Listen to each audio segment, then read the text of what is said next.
As a virtual assistant na nagwo-work remotely for 2 years na, napaka-importante talaga ng ergonomic chair. Kaya ang pinili kong ergonomic chair ay yung sure akong hindi ako bibigyan ng back pain at makapagbibigay sa akin ng comfort kahit matagal nakaupo. Plus, makakapag-improve din ng posture ko. Kaya after months and weeks of researching and manifesting, talagang ang kinuha ko na ay yung Muso E600 Pro.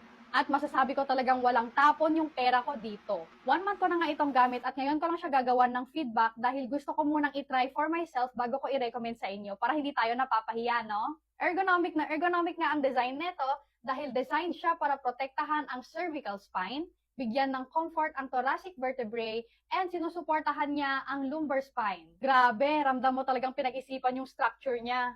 First and foremost, lahat ng parts niya adjustable. As in lahat.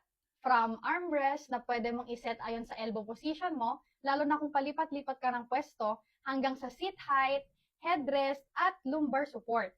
Yung lumbar support naman talagang tinutulungan kang makorek ang posture mo at syempre adjustable din siya para swak sa comfort mo. May hidden footrest pa siya na malapad at very functional, perfect pang relax.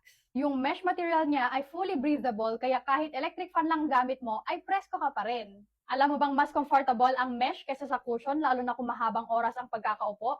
Kaya nito ang weight up to 150 kilos at pwede mo siyang i-recline up to 125 degrees.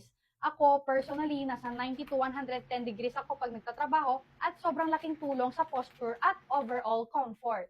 No regrets talaga sa pagpipili ko ng Muso E600 Pro at sure na sure ako na magtatagal to sa akin.